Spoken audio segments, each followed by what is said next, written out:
país que está, pues más o menos, ¿verdad?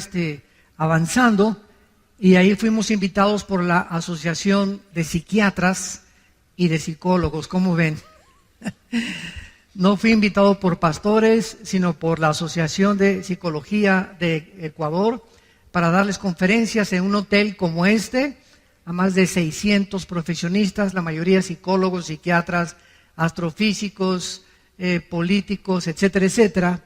Mandó el presidente Correa una representación a la conferencia, nos da mucho gusto, se lo agradecimos también. Y pues gracias a Dios por estas puertas, ¿verdad? Que Dios nos abre en todos los foros internacionales. Bueno, en esta mañana vamos a continuar con el estudio del libro de Daniel. Los que traigan su Biblia lo pueden abrir en el libro de Daniel. Los que no traigan Biblia, siéntense con un cristiano.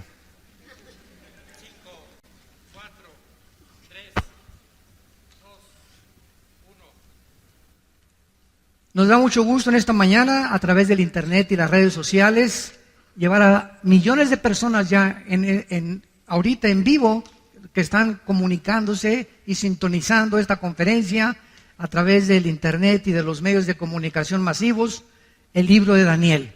Y nos encontramos en el capítulo 9. Todos ustedes que les interesa el estudio profundo de la profecía, las conferencias anteriores desde el capítulo 1, las tenemos grabadas, las pueden ustedes conseguir a la salida para que tengas toda la colección de todo el libro de Daniel, capítulo por capítulo. En este capítulo 9 de Daniel, para poder tener un poco de base, y de los que no están todavía en el momento en el que se llevan a cabo las circunstancias del capítulo 9, Daniel estaba bajo el imperio de los babilonios y bajo el imperio de los persas. Fueron los imperios que se profetizaron en el capítulo 2. Y como yo les decía hace algún tiempo a un foro de ateos, la historia demuestra que Dios existe. La existencia de Dios se puede probar filosófica, histórica, genética, física, biológicamente, de muchas maneras. Epistológicamente también, cosmológicamente también, a través del universo. Pero una de las evidencias más grandes de la existencia de Dios es que la Biblia nos muestra con un orden perfecto de qué forma los imperios a través del tiempo han ido sucediéndose uno detrás de otro, exactamente con la misma cronología que la Biblia lo estableció hace más de 2.700, 2.800 años. ¿Qué les estoy diciendo? Que la Biblia es más moderna que el periódico de mañana en la mañana. Daniel se encontraba hace 2.500, 2.600 años en lo que ahorita es Siria e Irak. Precisamente donde está la olla hirviendo y donde ahorita está a punto de estallar una tercera guerra mundial, que no sería la tercera guerra mundial desde luego. Pero Daniel se encontraba en esa zona geográfica históricamente, y la misma arqueología ha demostrado que las evidencias, los reyes, los lugares geográficos que la Biblia menciona, los nombres que la Biblia menciona, todo ha sido comprobado a través de la arqueología y de la antropología, de una manera y con una evidencia sobrenatural.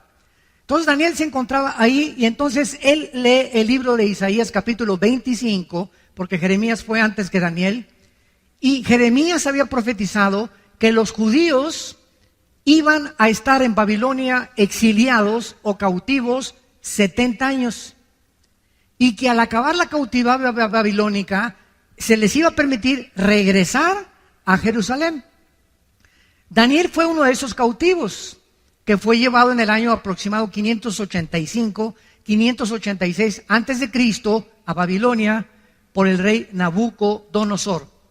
Entonces Daniel comienza a leer a Jeremías y descubre que está a punto de terminarse la cautividad babilónica, que los 70 años se iban a acabar ya, y comenzó Daniel a preguntarse: ¿y ahora qué va a ser de nosotros? ¿Cuál es tu plan, Señor, para nosotros? ¿qué, ya has dejado a Jerusalén o nos vas a volver a disciplinar? Entonces Daniel se pone a ayunar y hace un ayuno de verduras y de agua nada más durante 3 semanas. En el momento en que Daniel se hinca a comenzar a preguntarle a Dios a través del ayuno para sensibilizar su espíritu, ¿qué es lo que Dios quiere para el futuro de Jerusalén? Dios manda un ángel desde el cielo para que baje a la tierra a traerle el mensaje a Daniel. Y la Biblia nos dice en el capítulo 10, cuando lleguemos al capítulo 10, que otro ángel, principado de Satanás, sale a intervenir, a obstaculizar que el ángel enviado por Dios llegara a la tierra y le diera el mensaje a Daniel. Entonces vemos en la Biblia que existe en el mundo espiritual que nos rodea un conflicto, una guerra cósmica que es real, y todos los acontecimientos que se suceden aquí en este planeta tienen repercusiones espirituales en el mundo invisible. Y el único libro de los billones de volúmenes de literatura que existen en las librerías, el único libro y de los que se consideran sagrados o religiosos, la Biblia es el único libro que nos muestra qué se encuentra detrás de las cortinas en el mundo espiritual.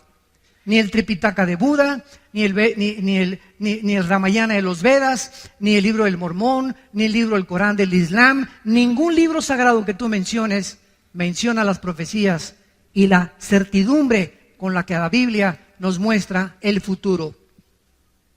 Muy bien, entonces viene una guerra y está el ángel ahí peleándose en el espacio, y en eso el ángel de Dios pide ayuda para que venga el arcángel Miguel. La palabra arcángel significa el principal o el primero de los ángeles. Y de acuerdo a la Biblia, Miguel es el arcángel que defiende exclusivamente a la nación de Israel. Está comisionado Miguel para poder defender a Israel. El de México no es Juan Diego, ¿eh? Porque alguien me preguntó hoy en la mañana eso. Dije, no, espérame tantito, ¿verdad? Ni siquiera históricamente ha sido comprobada la historia de Juan Diego. Bartolomé de las Casas, que fue de los misioneros más antiguos en el siglo, ¿verdad? 1600, 1700, que se supone que pasó este milagro, ¿verdad? Ni siquiera lo documenta en ninguno de los escritos que existen. Bueno, pero no vamos a ocupar de eso. Entonces viene una guerra espiritual. Y vemos nosotros que cuando los cristianos oramos, en el momento en que cierras tus ojitos, así como a la vez, puede estar en VIPs, puede estar ahorita, ir manejando, o en el momento que tú mandas un telegrama a Dios, o haces contacto con Dios cuando dices, Jesús, o Padre Santo que estás en el cielo, te pido que mi hijo que ahorita se acaba de ir, te pido ahorita que voy a llegar, dame sabiduría, te pido por esto, te pido por aquello, llévame con lo que tú quieras orar. En el momento en que tú te pones a orar, se desata una guerra. Se desata una guerra. Si había demonios que iban a tratar de detener en la carretera a tu hijo, en el momento en que tú despides a tu hijo y lo bendices, y le dices, en el nombre de Jesús te bendigo, y te pido, Señor, que lo guardes, inmediatamente responden los ángeles de Dios para frustrar e impedir y abortar tal vez un crimen, un asesinato o un accidente.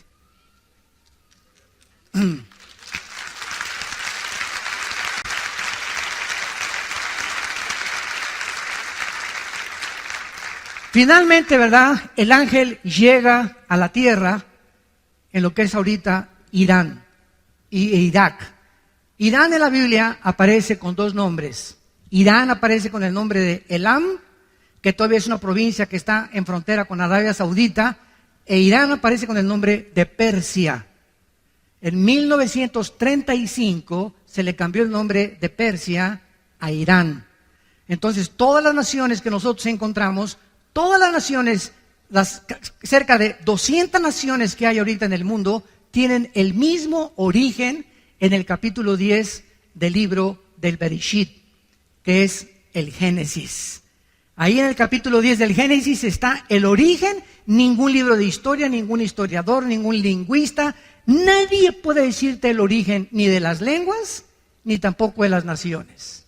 Han ido apareciendo por aquí y por allá, pero no el por qué aparecieron y de dónde surgieron los tres grupos o la raza humana, que son los jafetitas, que son los hijos de Jafet, los semitas, que son los asiáticos, y los camitas, que son los africanos.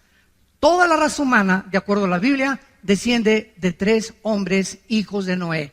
Jafet fundó todo lo que es el mundo de Europa, que es todo el mundo, ¿verdad?, de la raza blanca. Los semitas, todo lo que es el Medio Oriente y el Asia, y los hijos de Cam fundaron el continente africano.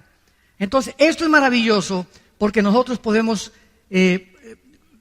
continuar buscando y escarbando el origen de todas las cosas. En el capítulo 9, versículo 20, vamos a abordar nuestra conferencia y vamos a iniciarla con la lectura de la comunicación de los ángeles a Daniel. Dice así, Daniel 9, versículo 20. Aún estaba hablando y orando y confesando mi pecado y el pecado de mi pueblo Israel, y derramaba mi ruego delante de Jehová mi Dios por el monte santo de mi Dios. Aún estaba hablando en oración cuando el varón Gabriel, ¿se acuerdan de Gabriel? Fue el que se le apareció a la Virgen María. Fue el que le dijo a María, el santo ser que nacerá en tu vientre será llamado Hijo de Dios. Es el mismo ángel mensajero principal o el correo de Dios. Gabriel, dice la Biblia, es el que Dios envía para darle el mensaje a Daniel. Y dice Daniel, a quien había visto, versículo 21, en la visión al principio, volando con presteza, vino a mí a la hora del sacrificio de la tarde. Y escuchen ustedes lo que dice el versículo 22. Me hizo entender. Todos nosotros tenemos un entendimiento limitado. Cuando yo digo he comprendido algo, estoy hablando, lo he comprendido el 100%. Pero cuando nosotros hablamos de Dios, es un ser o un ente incomprensible. Dios no puede ser comprendido el 100% por ningún ser humano. El conocimiento o la comprensión que podamos nosotros tener de Dios, de acuerdo a lo que calculó Alberto Einstein, un científico alemán nacionalizado norteamericano antes de la Segunda Guerra Mundial, dijo que tal vez el coeficiente intelectual del ser humano alcanzaba un 7 o un 8%. Así que parece que perdimos el 95% del entendimiento y la comprensión del mundo espiritual y del universo. ¿Cuándo fue esta pérdida? En la caída del huerto del Edén por Adán y por Eva. Cuando Adán y Eva se rebelaron contra Dios, el ser humano murió, se separó espiritualmente de Dios y su ADN, ácido de la información genética que traemos en cada una de nuestras células, se descompuso, se deterioró, se corrompió. Y de Adán a nuestros días, los seres humanos nacemos en un planeta y lo primero que decimos es ontoy. ¿Qué estoy haciendo aquí? ¿De dónde vengo? ¿Quién hizo el universo? ¿Hacia dónde voy? Y entonces estas preguntas, como demandan interrogantes, demandan respuestas, el ser humano inventó dos líneas de pensamiento. Una, las religiones. Todas las religiones, sin ninguna excepción, tienen dos factores comunes denominadores. Todas las religiones, sin ninguna excepción, buscan a algo o a alguien, las estrellas, las pirámides de Teotihuacán, la fuerza, el dios Sol, Neptuno, como tú quieras, buscan algo para poder congeniarse con esa fuerza invisible sobrenatural a través de las buenas obras. Todas las religiones enseñan, llámese mormonismo, catolicismo romano, judaísmo, todas enseñan que tienes que hacer algo bueno para ganarte al cielo.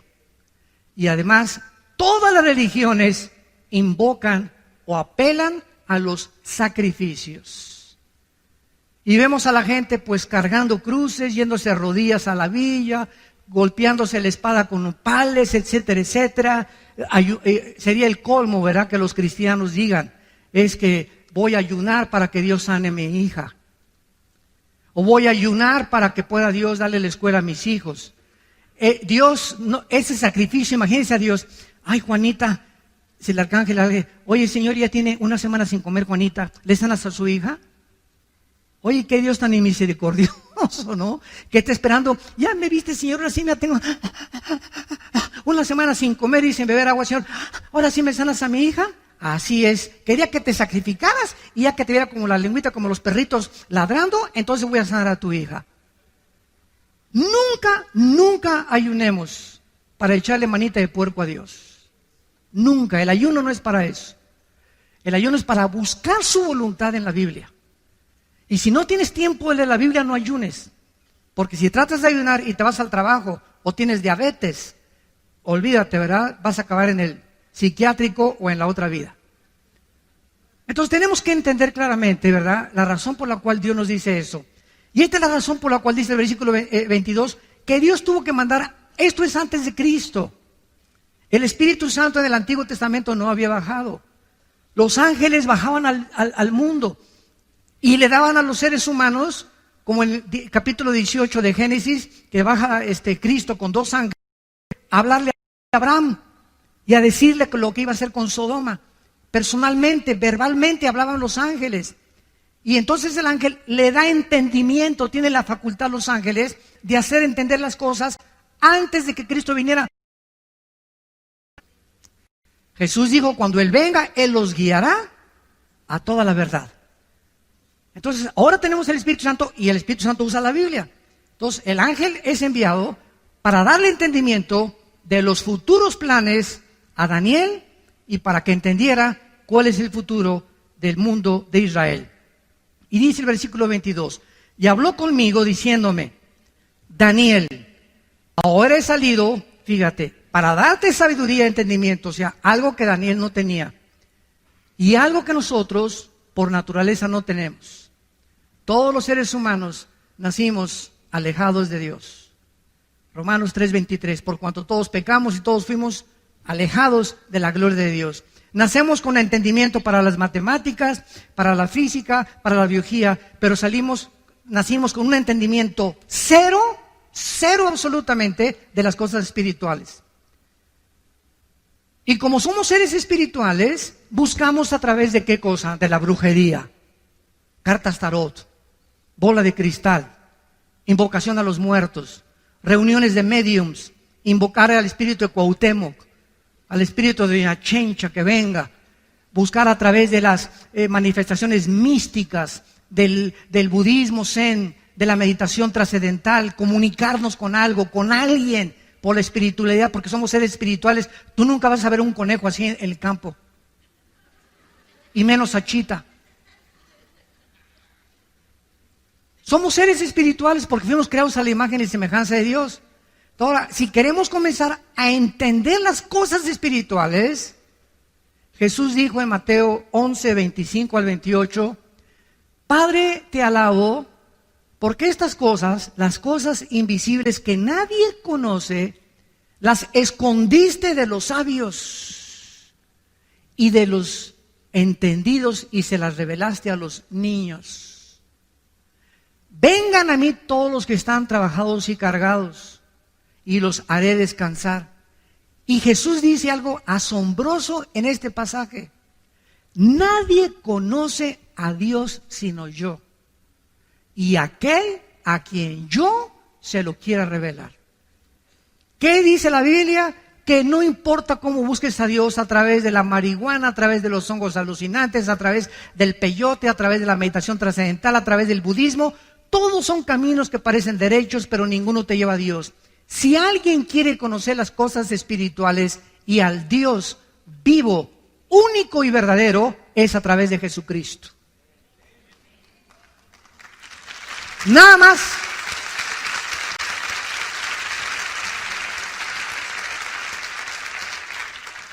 descendió del cielo, precisamente, dice Juan 17, versículo 3 y 4, tú me diste, Padre, el poder de bajar al mundo donde están todos estos seres humanos con un entendimiento de un 5 o 6%, completamente ciegos de lo que es el mundo espiritual, de ti, Padre, y de todo lo que pasa en sus vidas, de dónde vienen, quiénes son, a dónde van. Y tú me has dado a mí el poder de bajar al mundo y darles vida eterna. Y esta es la vida eterna, que te conozcan. A ti, al único y vivo verdadero Dios, y a Jesucristo a quien has enviado. ¿Pueden ustedes comenzar ya a entender algo? Sin Jesucristo no podemos nosotros conocer nada de Dios. Ahora, cuando Jesucristo les dijo a los discípulos, me voy, ahí nos vemos. Imagínense los discípulos, oye, espérame tantito, ¿cómo que te vas?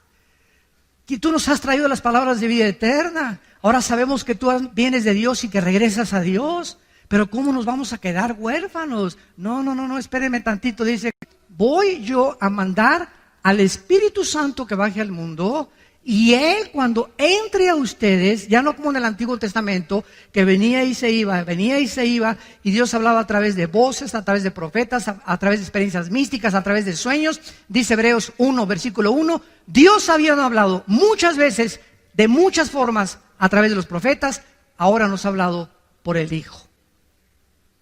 Cristo es la última palabra que Dios nos ha dado. Y el que no escucha al Hijo no tiene la vida. Estás escuchando voces extrañas. Si no es la voz del Hijo, estás escuchando la voz del enemigo. Y ahora el Espíritu, cuando recibes a Cristo, entonces por eso reciban a Cristo, por favor. Ese es el mensaje, es la carta que le entregamos al mundo. Abre tu corazón a Cristo, porque cuando le abres tu corazón a Cristo y crees que en la cruz Él paga por tus pecados, Él entra a tu vida en la persona del Espíritu Santo. Y el Espíritu Santo te comienza a destapar la calabaza que tenemos aquí. Y entonces, como cuando llegas a una clase de japonés, puros signos y no entiendes nada. Ah, pero está el maestro japonés. Mira, esa es la A. Ah, si usted no me dice cuál es la A, yo no voy a decir, pues yo creo que esta es la A. No es lo que tú creas, es lo que es. Pues yo creo que Dios es así. Pues Dios no tiene esa chance que fueras así ni pensaras así. Pues yo pienso que Dios va a mandar a todos al cielo y que nadie se va a condenar. Es lo que piensa mi Chencha también. Dios no nos llega a nosotros que nosotros determinemos cómo es Él. Él es el que nos quiere revelarse. ¿Cómo es Él? A través de su Hijo. Y una vez que tienes a Cristo, vienes a la Biblia y Dios usa nada más la Biblia. No usa ningún otro libro más que la Biblia. Y a través de la Biblia, ya con el Espíritu Santo, comienzas a leer.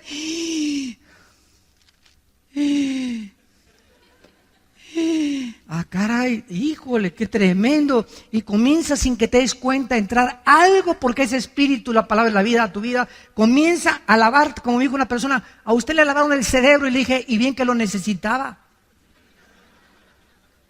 Pero un buen lavado que necesitamos. ¿Qué filosofías? ¿Qué Nietzsche? ¿Qué Marx? ¿Qué Freud? ¿Qué Darwin? ¿Qué puros hombres? Ninguno de ellos fue Dios. Ninguno de ellos murió en una cruz para pagar por nosotros. Es Cristo el único que Dios escogió para darnos a conocer al Padre. Entonces, esta es la razón por la cual necesitamos para entender. Este es el problema del ateísmo. Por ejemplo, el ateísmo es un problema de seres humanos con mente de caracol, con mente de ostión, ¿verdad? Con un 5 o 6%, que porque no quieren entender a Dios. ¿Y por qué? Siempre el argumento de los ateos. Si Dios es Dios, ¿por qué permitió a Satanás? ¿Y por qué permite el mal? Por eso el 95% de los ateos son hombres amargados. El 95% de los ateos son personas amargadas contra alguien que no existe. Qué ridículo, ¿no? Persiguen toda su vida y atacan toda su vida a alguien que no existe. Esto es increíble, ¿verdad? Es contradictorio de una forma intelectual y filosófica, pero es el problema del ateísmo. Oye, espérame, señor ateo, ¿tú reconoces que tu mente es limitada? Y, bueno, si tú reconoces que tu mente es limitada, ¿puede un niño de 3 años de edad entender la ecuación de Alberto Einstein, E igual a mc al cuadrado? ¿Qué es la teoría de la relatividad? No, pues tú eres igual que ese chamaco, cabeza y calabaza. quieres con tu mente limitada entender los pensamientos, suponiendo y asumiendo ya que existe Dios, tiene que ser infinitamente superior a lo que nosotros nos podemos imaginar. Y si Él no baja y Él no nos revela y nos dice cómo es inútil tratar en nuestra limitación de comprenderlo. Es imposible. Y se dan cuenta por qué el ateísmo es una filosofía insostenible dentro de la misma lógica y la misma filosofía. Es ridículo. Es una soberbia impresionante. Es que si yo fuera Dios, bueno, no eres Dios. Cabeza de langosta. Le dice en esta oración, versículo 23, al principio de tus ruegos, le dice el ángel, fue dada la orden, Daniel. Y yo he venido para enseñártela, porque tú eres muy amado. Porque tú eres muy amado. Romanos 8, 28 y 29, ¿se acuerdan? Todas las cosas contribuyen a nuestro bien, a los, no a todos, a los que aman a Dios. Si tú amas a Dios con todo tu corazón y con todas tus fuerzas, no hay nada que ahorita estés pasando, no hay nada. El problema que tú me digas que tienes ahorita, que no esté Dios trabajando a tu favor. Aunque ahorita parezca que las circunstancias están en tu contra, hay un mundo invisible espiritual en actividad de poder de Dios que está obrando, que esto que parece que está en tu contra, lo va a convertir Dios para tu bien. Sigue confiando en Él. Guarda silencio en Jehová y Él te concederá las peticiones de tu corazón. Tenemos que, y esto es lo que es la fe, ¿verdad? Entender que Dios está de nuestro lado. Si Dios con nosotros, ¿quién contra nosotros? Tarde o temprano José fue vendido por sus hermanos. Imagínense a José. Imagínate que tus hermanos te saquen a patadas de tu casa y que te venden, que te lleven allá a Tepito, que te lleven allá a Ciudad Neza, y ¡ay! Llévense a que póngalo a repartir droga, póngalo a pedir limosna y que te corran de tu casa. ¿Qué emociones y sentimientos invadirían tu ser? La amargura y el rencor contra tu familia. Mi propia familia me escupió y me sacó y me corrió. Y lo vendieron a José y se lo llevaron hasta Egipto. Y ahí en Egipto entra a trabajar con el capitán, ni más ni menos, de la guardia del faraón. Y cuando el faraón, se va el jefe de Egipto, el faraón se va a un viaje, no misionero, ¿verdad? Se fue un viaje de guerras que tenían conflictos, se queda la esposa del faraón, ¿verdad? Solita, y le decían la leona del Lerma. Era una mujer insatisfecha sexualmente. Y agarra a Josecito, ¿verdad? Pepinillo, ven para acá. Le voy a para maravillosa. Para que se acueste bien con Tito. Y lo agrede, y lo agrede, y lo agrede a Daniel. Y por no meter ella y se echa a correr porque el temor de Dios, agarra su saco ella. Llega Potifar, el capitán de la guardia, y le dice, entonces, este hombre, ¿verdad?, me quiso violar, y lo meten a la cárcel, todavía que lo venden sus hermanos, todavía que se va como esclavo, todavía que lo meten a la cárcel, sale de la cárcel, pasan muchos años, viene el hambre en Egipto, él comienza a guardar la comida para sus hermanos, y cuando sus hermanos lean el capítulo 50 del libro del Génesis, que es donde acaba, llegan los hermanos a Egipto, y José los ve, él ya era gobernador de Egipto, porque lo hace el faraón, el gobernador de Egipto. Al ver a sus hermanos se ponen a llorar. ¿Cómo es posible? Te vendimos y todo. ¿Y saben qué contesta José? Ustedes buscaron un mal contra mí, pero Dios lo convirtió para el bien. Por eso los perdono.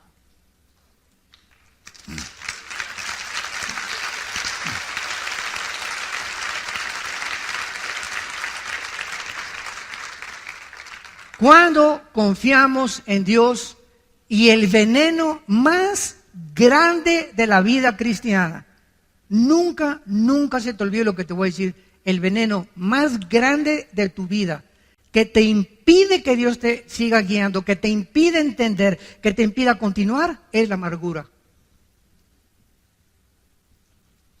el rencor contra alguien.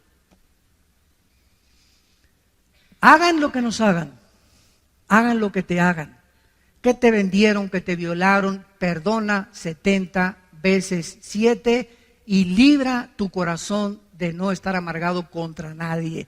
Ni vayas a Plaza Galerías, si venga la fulana de tal que te gritó y que dijo que tenías cara de acordeón, pues vas caminando por ahí, ¿verdad? Y te haces, dices que estás viendo otro aparador para no saludarla a ella. Esa reacción que te impide no voltear para saludar a alguien que alguien tiene contra ti, indica que no lo has perdonado.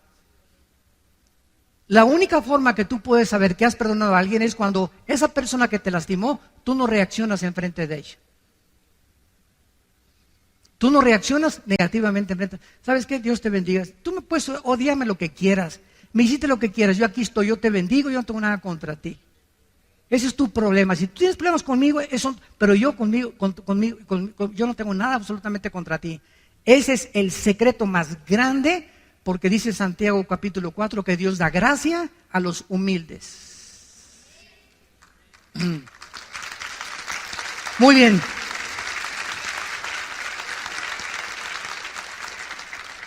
Y entonces el ángel le revela lo que se conoce en la Biblia como, yo le llamo el fundamento, yo le llamo a esta profecía de Daniel el fundamento de la escatología. La palabra escatología, para los que no sepan, viene de dos palabras, escatos y logos, que significa el conocimiento de las cosas del futuro. Entonces, un escatólogo es una persona que se dedica a estudiar profecías. Entonces, el fundamento de la Biblia, o sea, nadie puede entender Apocalipsis, nadie puede entender Ezequiel, nadie puede venir y decir, pues yo creo que esto significa, sin entender la profecía de la semana 70 de Daniel. Lo que vamos a ver ahorita en 4 o 5 versículos. Es la profecía más espectacular y la que marca toda la cronología de toda la historia humana. Y la que nos hace comprender por qué ahorita Israel es el centro del ataque. Como alguien me dijo, bueno, ¿y ustedes por qué nada más Israel? No nada más Israel. Yo aquí siempre traigo el menorá, que significa la iglesia. El menorá es la iglesia, la luz, somos la luz del mundo, los cristianos. Y aquí tiene 7 palitos. El menorá es el candelero de los judíos con 7 palitos. ¿Por qué? Porque el de en medio es Cristo. Y si los otros 3 de un lado y los otros 3 del otro lado es la iglesia. ¿Por qué? Porque el número 6 es el número del hombre en la Biblia. En la Biblia hay una numerología o una gramática que significa que cada letra tiene un significado bíblico o un significado numérico.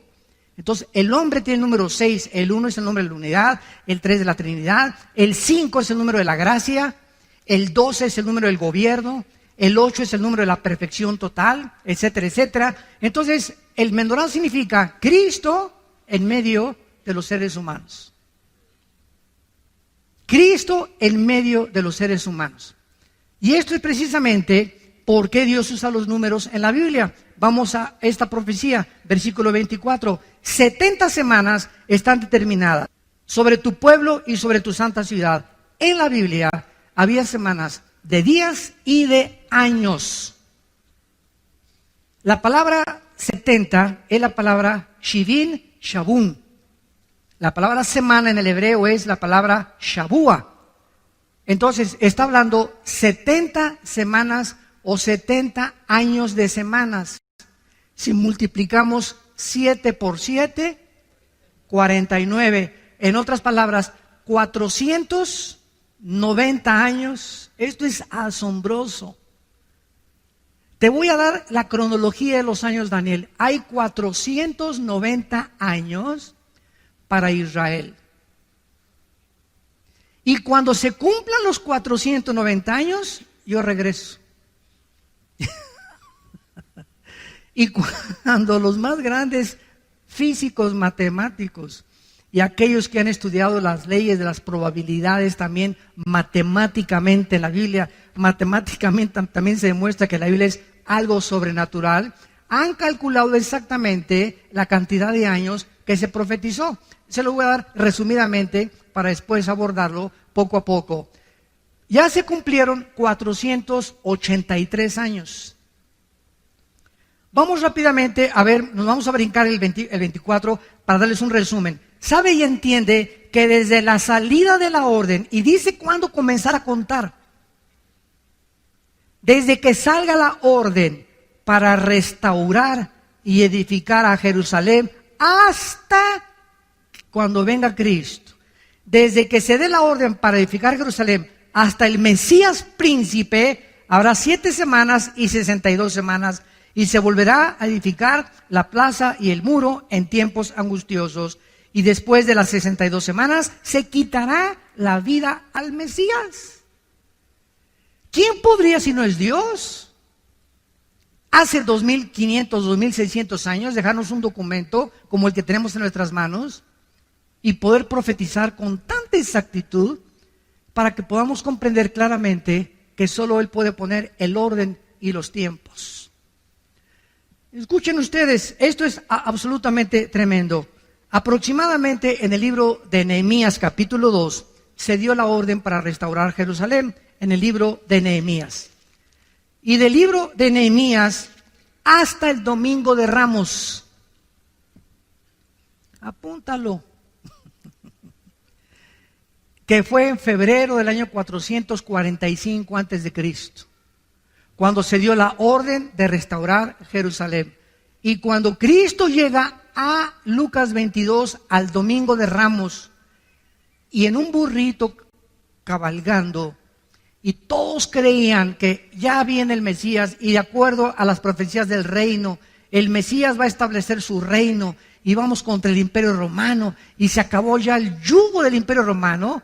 Llega Jesucristo en un burrito, no en un caballo blanco como esperaban todos los conquistadores en el tiempo antiguo. Al entrar y declarar la victoria, entraban en caballos blancos. Eso lo hará Cristo hasta el capítulo 19 de Apocalipsis, cuando venga ya venciendo a todas las naciones con nosotros.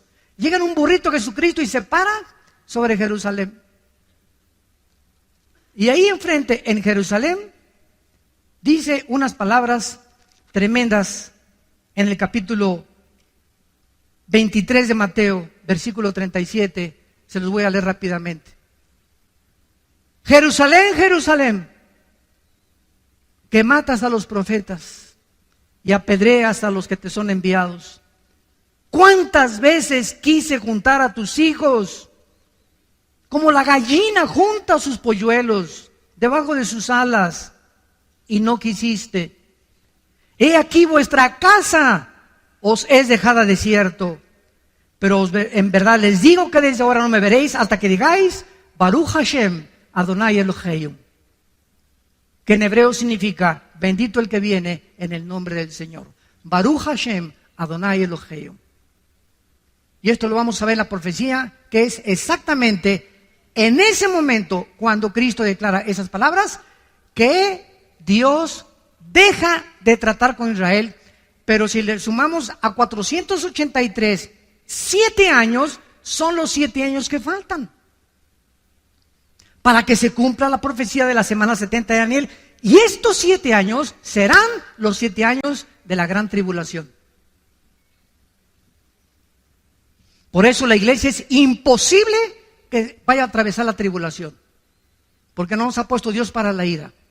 Si regresamos a Daniel, vemos claramente para quién es esta profecía. Versículo 24, 70 semanas, o sea, 490 años, están determinados sobre tu pueblo y sobre tu santa ciudad, no a la iglesia. Ahí está el conflicto de muchas personas o teólogos o escatólogos que tratan de interpretar que la iglesia va a pasar la tribulación o esto y el otro, simplemente porque no han entendido las 70 semanas de Daniel. Que eso es una profecía exclusivamente para Israel. Dios tiene un plan para Israel. Síganme con cuidado. Dios tiene un plan para la iglesia. El plan de Dios para Israel y el plan de la iglesia son diferentes. Esto se llama dispensacionalismo. Cuando venga Cristo por nosotros en el arrebatamiento, en el momento que seamos sacados, tal vez un año antes, un mes antes, 3 días antes, inmediatamente un hombre en el Medio Oriente va a firmar un tratado de paz entre los árabes y los judíos. Este hombre se llama en la Biblia la bestia, el cuerno pequeño, el anticristo. Y en estos 7 años, supuestamente, él va a traer la paz. Va a venir con una bandera de paz. Apocalipsis 6, el caballo blanco, que es el caballo del primer jinete de Apocalipsis, viene con un arco sin flechas, implicando que viene con símbolos de paz, engañadora. Y estos 7 años, la iglesia ya no está aquí. Ya nos fuimos. Adiós, mundo cruel, ya nunca te veré. See you later, alligator. Como dice la canción, ¿verdad? Ahí nos vemos, mundo cruel. Nosotros nos vamos, escuchen esto, y al irse nosotros, mucha gente cree que el Espíritu Santo se va con nosotros. Pero el Espíritu Santo es omnipresente por el amor de Dios. El Espíritu Santo no puede decir, aquí no está el Espíritu Santo. Es omnipresente, Él está en todo lugar, en todo momento. Claro que habitando de una forma especial en nosotros los cristianos, desde luego. Pero el Espíritu Santo, Él sigue aquí en la tribulación. Y entonces el Espíritu Santo va a trabajar de manera diferente porque es otra dispensación. Se llama la dispensación de la tribulación. Antes de Cristo trabajó el Espíritu Santo, venía y se iba, venía y se iba. Crucifican a Cristo en Pentecostés, el Espíritu Santo viene, nos bautiza con el Espíritu Santo, somos llenos del Espíritu Santo, somos regenerados, somos la morada del Espíritu Santo, sellados con Él, hasta el día que resucitemos. Efesios 1, 13 y 14. Y cuando ya resucitemos y seamos transformados y nos vayamos con Cristo, el Espíritu Santo, dice Apocalipsis 7, que va a sellar en las frentes a 144,000 judíos. Y cuando estamos hablando de que en la frente es porque será algo visible para que sea visto, como lo hacía muchas veces en el Antiguo Testamento. Es otra manera en que el Espíritu Santo y el Evangelio que se va a predicar en la tribulación se llama el Evangelio eterno. Ahorita estamos predicando el Evangelio de la gracia de Dios en la cruz. Y en la tribulación será el Evangelio del reino y de la eternidad. Y los ángeles van a ayudar a predicar a estos 144,000 el Evangelio. Así que nadie se va a quedar sin ningún testimonio. Y estos 144,000 judíos, escuchen esto, ustedes no se imaginan, hay miles de mexicanos de ascendencia judía. Miles de italianos, costarricenses, etíopes, de Indonesia, españoles, franceses, ingleses, alemanes. Los judíos están repartidos en el mundo. ¿Por qué? No solamente los que están en Jerusalén y en Israel son judíos. En el año 700, antes de Cristo, el imperio de los asirios llegó a Israel y agarró a las 10 tribus de Israel y se las llevó cautivas al norte, a Siria, donde está la guerra ahorita civil. Y desde el año 700 hasta nuestros días, estamos hablando de 2700 años, los judíos se perdieron y se dispersaron y se mezclaron con todas las naciones del mundo. Y hay judíos rusos, judíos negritos, judíos blancos, judíos mexicanos, etcétera, etcétera. Así que estos 144,000 judíos, muchos creen que solamente van a salir de Israel. No es verdad. Están mezclados en cientos de naciones, decenas de naciones. Somos 200 naciones ahorita en el mundo. Entonces, es la forma como va a operar el Espíritu Santo en aquel tiempo.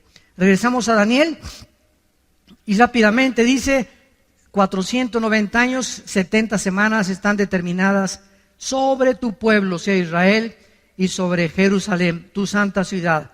Y vean ustedes lo que se enumera a continuación, que es lo que se conoce como las 6 profecías para la nación de Israel. Número 1, versículo 24. Dice así: para terminar la prevaricación, vamos a profundizar mucho en esto, y es importante conocer el significado de las raíces hebreas, de las palabras que se tradujeron al castellano. La palabra prevaricación en el hebreo es peshá, con P de papá y SH, así como suena peshá. Esta palabra se usa el 90% en el Antiguo Testamento y se traduce rebelión. Cuando un hombre es peshá, es un hombre rebelde. O cuando es peshá, es algo que una rebelión que está propagando contra alguien. Entonces, Dios está diciendo, van a pasar 490 años hasta que se termine la rebelión. O sea, el pueblo judío actualmente está en rebelión contra Dios. ¿Sabían ustedes, verdad? Gracias a Dios que hay, se calcula, 150,000 judíos, estoy hablando étnicamente, que ya aceptaron a Yeshua o a Jesús como su Salvador. Y se llaman congregaciones mesiánicas. Y casi siempre cuando hay un movimiento en la historia cristiana que se está gestando, por ejemplo, viene el movimiento carismático y se fueron a un extremo. Viene el movimiento de las lenguas y se fueron a un extremo. Viene el movimiento del mesianismo y se fueron a un extremo. Pero todo tarda tiempo porque somos bien imperfectos. Somos bien imperfectos.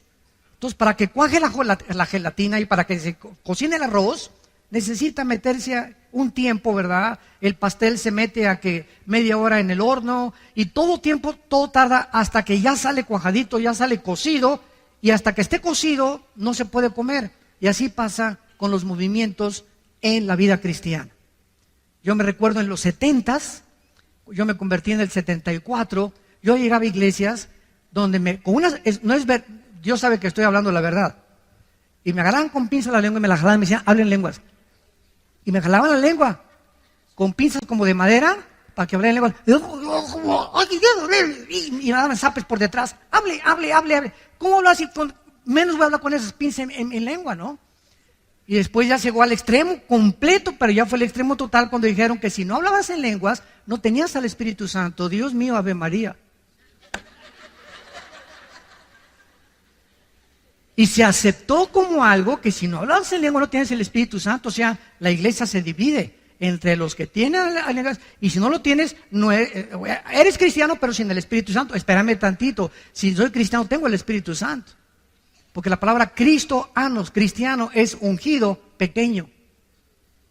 ¿Quién es un cristiano? No es el que va a la iglesia, no es el que pertenece a una religión, no es el que es bautista, presbiteriano, nazareno, o Villanueva para México, Amistad Cristiana. Es la persona que tiene al Espíritu Santo, no importa dónde tú vayas. Claro que tiene que ser congregación que tenga las bases, la autoridad de la Biblia, desde luego, ¿no?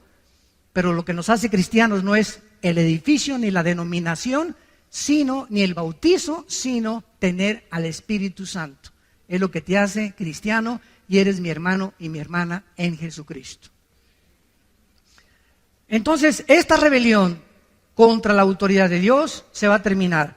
Veamos en Zacarías capítulo 12, Zacarías 12, ahí brínquense unas páginas después, sigue Joel, de Daniel, Jonás, Nahum, como unas 20 páginas yo creo, y llegamos a Zacarías 12. ¿Se acuerdan la expresión de Cristo cuando llegó a Jerusalén? Que acabamos de leer en Mateo 23.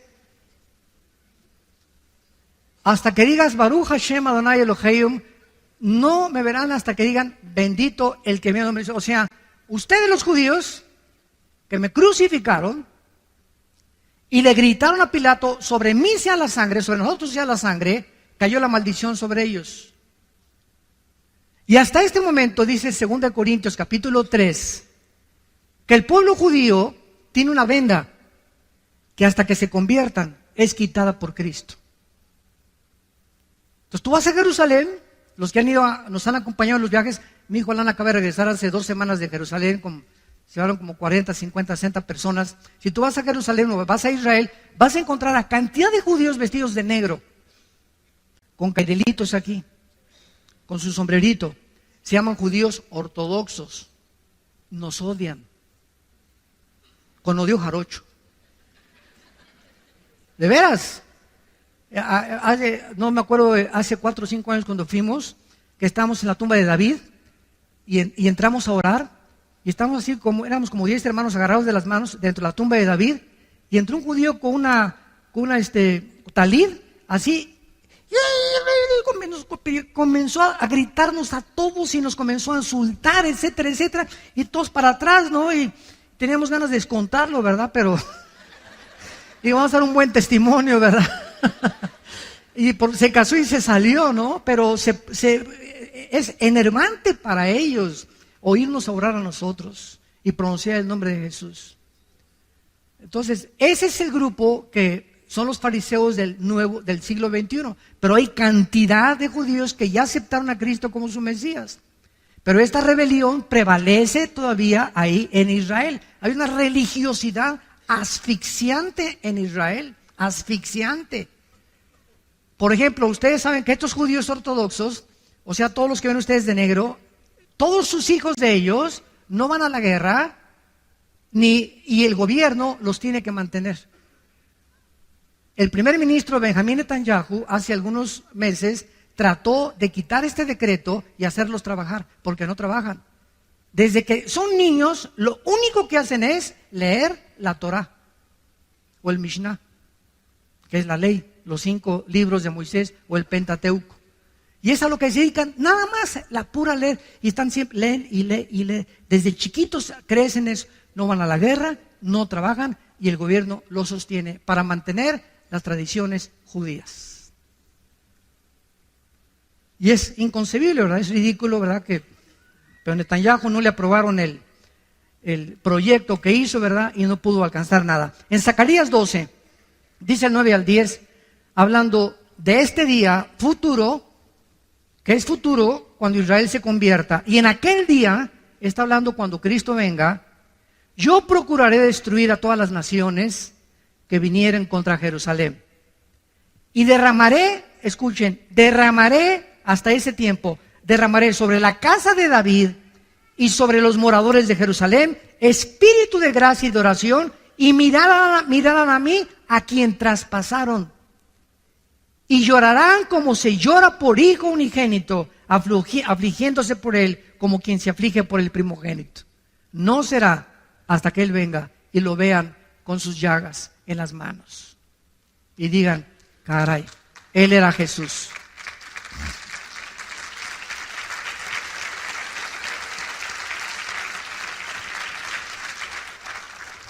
Vamos a continuar con este estudio, pero es impresionante la cronología bíblica, es impresionante el contacto que la Biblia nos da con el mundo que nos rodea, con lo que está pasando ahorita en el mundo con las naciones, y la comprensión que el Espíritu Santo nos da a los cristianos, que las gentes que no son cristianas no lo tienen. Siéntete privilegiado de ser cristiano, de ser hijo o hija de Dios. Pero este privilegio que experimentemos, que nunca se manifieste en orgullo, nunca, nunca, nunca, porque pierdes la gracia de Dios. Que este privilegio, esta experiencia que tenemos de tener a Dios en nuestras vidas, nos humille, al contrario, saber que es por la gracia que yo cada semana mínimo le digo a Dios, Padre, ¿de dónde me sacaste? Me acuerdo de dónde me sacó Dios. Cuando yo me convertí, yo no era nadie. Estaba en el suelo, en el lodo estaba, revolcándome en la cochinada. Ahí estaba yo. No merecía ni el perdón de Dios, de todas mis maldades que hice. De ahí nos sacó de una cantera, de una roca, de ahí nos sacó Dios y comenzó a trabajar como los escultores y con el cincel, con el martillo y el cincel, a sacar la figura de David de una escultura, de una roca, las figuras que hacen los escultores, ¿verdad? Así Dios, de una piedra que éramos nosotros, de un carbón, nos está convirtiendo en diamantes a los cristianos. Y por eso es tan importante el sufrimiento en los cristianos y las pruebas en los cristianos. Como decía Churchill, el primer ministro de Inglaterra, cuando hace calor no te salgas de la cocina. El momento que vienen las pruebas, ya eres cristiano, parece cristiano y parece... Ay, y en la iglesia hay problemas. No estás en Disneylandia, hijo. No estamos todavía en Reino Aventura. En la casa, en la iglesia, no hay ninguna iglesia perfecta. Todos está trabajando Dios con nosotros, con todos nosotros. Tenemos que tener paciencia y aguantar aguantar, porque nos está forjando a través de este fuego y purificando nuestros corazones a través de las pruebas, para que pueda brillar la paciencia y la fe brillar con máximo esplendor, porque es lo más valioso que tenemos, la fe que Él nos ha dado en su Hijo Jesucristo. Oremos. Padre, gracias por tu palabra en esta mañana, en esta tarde también. Gracias por la esperanza bienaventurada que aguarda nuestro corazón de ver a tu Hijo en persona. Que cuando Él ascendió al cielo para despedirse de sus discípulos y comenzó a elevarse en el aire, los ángeles aparecieron y les dijeron a los apóstoles: ¿por qué miráis así al que se va? Porque exactamente como se va, regresará físicamente a establecer su reino entre ustedes. Y en aquel día secará vuestras lágrimas. Y en aquel día será como la mujer parturienta, que durante 9 meses ha sufrido.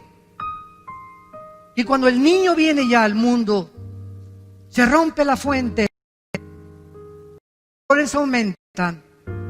Pero cuando tiene esa criatura en sus brazos, todavía dice que venga el segundo o el tercero. Pero ese niño en sus brazos le hace olvidarse de todo lo que pasó por el gozo de tener a su hijo que finalmente está con ella, o a su hija. Y cuando tú vengas, esto le dijiste a los discípulos: así será con ustedes. En el mundo tendrán aflicción, pero confíen, yo he vencido al mundo. Y cuando yo venga, vuestras lágrimas se convertirán en gozo. Y nadie les volverá a quitar su gozo, porque ya no habrá muerte, ni enfermedades, ni sufrimientos, ni fricciones, porque todas las cosas serán hechas nuevas. En esta mañana, Dios te invita a que vengas a su Hijo Jesucristo. Lo que no has entendido, seguirás sin entendiéndolo, porque no lo tienes a Él. Pero en cuanto tú lo invites a tu vida, Él entrará a tu corazón, te quitará las vendas que cubren tu mente ahorita espirituales, y comenzarás a comprender las cosas profundas de Dios. ¿Qué tengo que hacer?, me preguntarás. Simplemente, en este instante, con tu rostro inclinado, con toda la sinceridad de tu vida, dile: perdona mis pecados, Señor. Creo que en la cruz tu Hijo pagó por ellos con la sangre que Él derramó. Creo que a los 3 días se levantó de los muertos, y te pido, Jesús, porque sé que vives, que en este instante entres a mi vida como mi Señor y mi Salvador. En tu nombre perfecto, santo y eterno te lo pido.